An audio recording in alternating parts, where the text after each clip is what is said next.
সকলকে স্বাগত। D.El.Ed part 1 session 24-26 part 1 পরীক্ষার জন্য চাইল্ড স্টাডিজ থেকে 2 নম্বরের গুরুত্বপূর্ণ প্রশ্ন বলে দেব।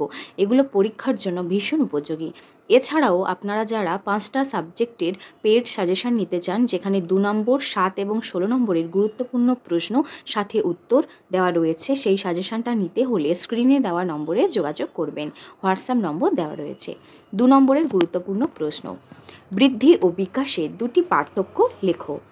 বাবলিং বলতে কি বোঝায়? শিশুর স্বাস্থ্যের উপর দারিদ্র্যের প্রভাব কী? শিশুর বিকাশকে বহুমাত্রিক বলা হয় কেন? বিকাশের অন্তঃব্যক্তি পার্থক্য কাকে বলে? বিকাশের আন্তঃব্যক্তি পার্থক্য বলতে কি বোঝায়? বিকাশের সন্নিহিত অঞ্চল বলতে কি বোঝেন? এখানে 2 নম্বরের খুব একটা বেশি প্রশ্ন দেওয়া নেই, কারণ 7 আর 16 নম্বরের যে প্রশ্নগুলো, সেখান থেকেও 2 নম্বরের প্রশ্ন আসতে পারে। শিক্ষণে পরিণমনের গুরুত্ব উল্লেখ করুন। প্রাক বিদ্যালয় শিশুদের যে কোনো দুটি সঞ্চালনমূলক বিকাশ লিখুন। প্রক্সিমোডিস্টাল ডেভেলপমেন্টের নীতি বলতে কি বোঝেন? পরিণমন কাকে বলে? চলন দক্ষতা কাকে বলে? বৃদ্ধিকে নিরবচ্ছিন্ন ও ধারাবাহিক প্রক্রিয়া কেন বলা হয়? সামাজিকীকরণ কি? এরিকসনের মনোসামাজিক বিকাশ সূত্রের ভিত্তিতে জেনারেটিভিটি বলতে কি বোঝায়? জেন্ডার রোল বলতে কি বোঝেন? শিশুর সামাজিকীকরণে পরিবারের ভূমিকা কী? অধীশ্বরতা বলতে কি বোঝায়? সামাজিকীকরণ প্রক্রিয়ার দুটি বৈশিষ্ট্য লিখুন। ইগো বা অহমের দুটি বৈশিষ্ট্য লিখুন। আত্মনিয়ন্ত্রণ কী ও তা কেন প্রয়োজন? আত্মবোধ বলতে কি বোঝায়?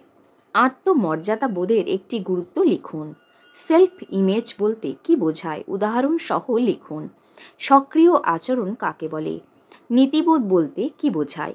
প্রাথমিক স্তরে শিশুদের প্রক্ষোভ বিকাশের দুটি বৈশিষ্ট্য লিখুন। মনোযোগের পরিসর বলতে কি বোঝেন? দীর্ঘস্থায়ী স্মৃতি কাকে বলে? শিখন বলতে কি বোঝেন তা লিখুন। শিখনে প্রচেষ্টা ও ভ্রান্তি তত্ত্বটি কি তা লিখুন। অতি শিখন কি? ইচ্ছা বিরোধী মনোযোগ কাকে বলে? নির্মিতিবাদ কি? সাংগঠনিকরণ বলতে কি বোঝানো হয়? টার্ন টেকিং কাকে বলে? ভাষার উপাদানগুলি কয় প্রকার ও কি কি? মরফিম কাকে বলে? ভাষা বলতে কি বোঝায়? যোগাযোগ কাকে বলে?